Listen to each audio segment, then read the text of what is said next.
It's me back reading The Phoenix and the Carpet by E. Nesbit. Chapter 2 is called The Tower. The children had seen the phoenix egg hatch and had heard how the carpet was really a wishing carpet, which would take them anywhere they choose. "Excuse me," said a gentle voice, and a courteous beak opened very kindly the right eye of Cyril. "I hear the slaves below preparing food. Awaken!"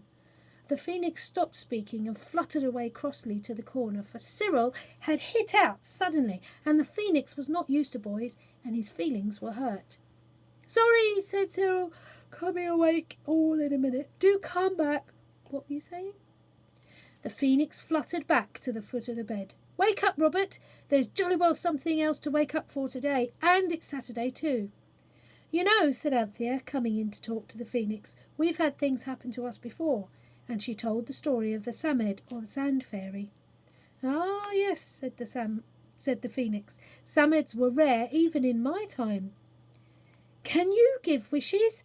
asked Jane, who had now come in too. "Oh, dear me, no," said the phoenix, "but I hear footsteps approaching. I must hide." When breakfast and all the housework was finished, the girls dressed the happy, wriggling baby, while Mother changed her dress and got ready to take him over to Granny's. When they had gone, everyone looked at everyone else and said, "Now." They locked the front door and they locked the back door. They fastened all the windows. They moved the table and chairs off the carpet. Then Robert gently awoke the phoenix, who yawned and stretched itself, and allowed Robert to lift him onto the middle of the carpet, where it instantly went to sleep again, with its head tucked under its wing. Then everyone sat down on the carpet. "Where shall we go?" of course, was the question, and it was warmly discussed. Anthea wanted to go to Japan. Robert and Cyril voted for America, and Jane wished to go to the seaside. "Not in November, silly," said Cyril. "I vote we should let the phoenix decide," said Robert at last. So they stroked it until it woke. "We want to go somewhere abroad," they said, "and we can't make up our minds where." "Let the carpet make up its mind," said the phoenix. "Just say you wish to go abroad." So they did, and the next moment the world seemed to spin upside down, and when it was right way up again, they were out of doors. In fact, they were floating steadily in the crisp, clear air, with the pale, bright blue sky above them, and far down below the pale, bright waves of the sea. The carpet had stiffened itself somehow so that it was square and firm like a raft, and it steered so beautifully and kept on its way so flat and fearless that no one was at all afraid of tumbling off. In front of them lay land. "The coast of France," said the phoenix, waking up and pointing with its wing. "Where do you wish to go?" "I should always keep one wish, of course, for emergencies." But the children were far too deeply interested to listen. "I'll tell you what," said Cyril. "Let's let the thing go on, and when we see a place we really want to stop at, we'll just stop." "It's like trains," said Anthea, and they swept over the low-lying coastline and held a steady course above fields and straight roads. "It's like tobogganing," said Robert, "so fast and smooth." "Oh, you darling phoenix, it's all your doing."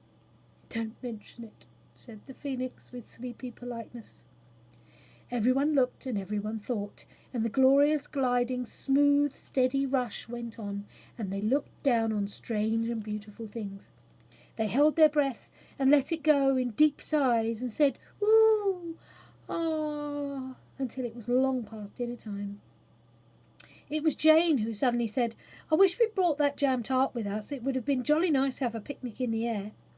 "We'll stop when we see a nice place," said Anthea. "We've got some money, so we can buy things to eat. I expect the phoenix can speak French." The carpet was sailing along over rocks and rivers and trees and towns and farms and fields, and just as they were all feeling very hungry indeed, they saw ahead of them a great square tower. "The top of that is just exactly the same size as the carpet," said Jane. "I think it would be good to eat there, and some of us could go out and buy things to eat." "I think it would be better if we went," began Anthea, but Jane suddenly said, "I wish the carpet would fit itself in the top of that tower, so there." The next moment the carpet was hovering above the square top of the tower, then slowly and carefully it began to sink under them. "I don't think we should wish things without all agreeing to them at first," said Robert in a huff. "Hello! What on earth—" For unexpectedly something was coming up all around the four sides of the carpet. It was as if a wall were being built by magic quickness. It was a foot high. It was 2 feet high. Anthea looked up at the sky and the walls that now rose high above them. "We're dropping into the tower," she screamed. "There wasn't a top to it. The carpet's going to fit itself in at the bottom." Robert sprang to his feet. "We ought to have— Oh, hello, an owl's nest." He stepped into a deep windowsill and reached his hand into a dark hole. "Look sharp!" cried everyone, but Robert did not look sharp enough. By the time he'd drawn his hand out of the owl's nest, the carpet had sunk below him. "Jump!" cried Cyril.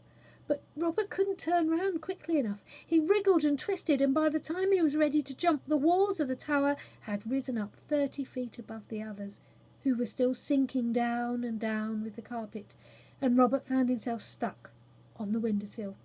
The wall was smooth. There was no climbing up and no climbing down. He was safe for now, of course, but the situation was terrible. And the others, well, imagine their feelings as the carpet slid slowly and steadily to the very bottom of the tower. As soon as the carpet came to a stop on the ground at the bottom of the inside of the tower, it suddenly lost that stiffness and spread itself out over the loose stones at the bottom of the tower, just like any ordinary carpet. Also, it shrank suddenly, and they stepped quickly off the edges so the carpet could shrink to its proper size. Then across the carpet they looked up, and every eye sought to see where poor Robert had got to, and of course they couldn't see him inside the windowsill. "I wish we hadn't come," said Jane. "You always do," said Cyril. "Look here, we can't leave Robert up there. I wish the carpet would fetch him down." The carpet woke up from a dream and floated up between the four walls of the tower. Then it dropped down again, threw itself on the floor of the tower, and as it did so, out tumbled Robert. "Oh, that was a squeak," said Robert. "I've had about enough for a bit. Let's wish ourselves home again, and then we can have that jam tart. We can go out again afterwards." "Righto," said everyone, for the adventure had shaken them all up. So they got onto the carpet and said, "I wish we were at home." But the carpet never moved. The phoenix had gone to sleep. Anthea woke it up gently. "We wish to be at home, and we're still here," complained Jane. "And the carpet hasn't moved," said Robert. "I thought it was a wishing carpet." "So it is," said the phoenix. "Then why?" asked the children all together. "I did tell you, you know," said the phoenix, "only you are so fond of listening to your own voices. The carpet only gives you 3 wishes a day, and you've had them." There was a silence. "How are we going to get home?" said Cyril. "I haven't any idea," replied the phoenix kindly. "Can I fly out and get you anything?" "Yes, let the phoenix get us something to eat anyway," Robert urged. "Please," corrected Anthea. So the phoenix fluttered up through the tower and vanished at the top, and it was not until it had quite gone that Jane said, "Suppose it never comes back?" It was not a pleasant thought, and Anthea at once said, "Of course it will come back." Strangely, though, there was no door to the tower, and all the windows were far, far too high to be reached. It was cold, too, and Anthea shivered. "It's like being at the bottom of a well," said Cyril. The children waited in a sad and hungry silence. At last the phoenix returned. It carried a basket in one claw, in the other it held a piece of bread. In its beak was a very large pear. When the meal was over, everyone felt better, and the question of how to get home was discussed, but no one could think of any way out of the difficulty, or even out of the tower, for the phoenix wouldn't be able to fly through the air with 4 children. "We must stay here, I suppose," said Robert at last, "and shout out every now and then, and someone will hear us and bring ropes and ladders and—" and rescue us." "Yes, but we won't be home before Mother is, and then Father will take away the carpet and say it's dangerous or something," said Cyril. "I do wish we hadn't come," said Jane.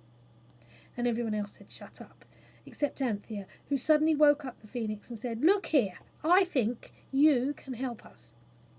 "I will help you," said the phoenix. "What is it that you would like?" "We want to get home," said everyone. "Oh," said the phoenix. "Well, I'll do my best." It fluttered onto the carpet and walked up and down for a few minutes in deep thought. "I can help you. I'm almost sure I can help you. You won't mind me leaving for an hour or two?"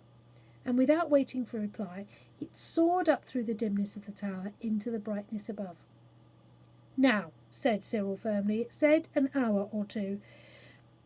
We need to do something to pass the time. Perhaps we could scratch our names onto the stones or something." "I say, talking of stones," said Robert, "you see that heap of stones over there by the wall? Well, I'm certain there's a hole in the wall there, and I believe it's a door." He'd walked over to the heap as he spoke and climbed up to it, dislodged the top stone of the heap, and uncovered a little dark space. Next moment everyone was helping to pull down the heap of stones. "It is a door," said Cyril, wiping his face. It was hot work. The arched hole in the wall grew larger and larger. When the hole was big enough, Robert and Cyril let themselves down cautiously on the inside, and they lit matches. "It's not a door, it's a sort of tunnel," Robert cried to the girls after the first match had flared up, flickered, and gone out. All doubts and fears as to how they were going to get home were forgotten in this thrilling excitement. Cyril led the way into the arch. The girls followed, and Robert came last. Cyril advanced cautiously, lighting match after match and peering before him. "There are steps going down." "Oh, don't go any further," said Jane. "I'm sure there are snakes or lions or something. Let's go back." "Oh, let me get in front of you then," said the stern voice of Robert from behind. "This is exactly the place for buried treasure, and I'm going on anyway. You can stay behind if you like." So then, of course, Jane agreed to go on as well. Very slowly and carefully the children went down the steps, and at the bottom of the steps were more passages branching out 4 ways, and a sort of low arch. Cyril wondered what it could be. It was too small to be a door, so he knelt down and lit a match, and stooping very low he peeked in. "There's something," he said, and he reached out his hand.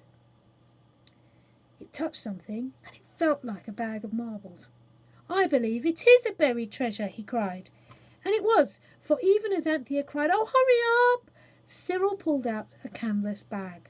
"There's more of it here, a lot more," he said, and he pulled the rotten bag, but it gave way, and all the gold coins ran and span and jumped and bumped and chinked and clinked onto the floor of the dark passage. "Oh, I've burnt my fingers," he said, as he dropped the match. "Oh, that was the last one." There was a moment of desperate silence. Then Jane began to cry. "Oh, don't," said Anthea. "We can get out all right." "Yes," said Jane through her sobs. "And the phoenix will have come back and gone away again because it thought we'd gone home. And, oh, I wish we hadn't come."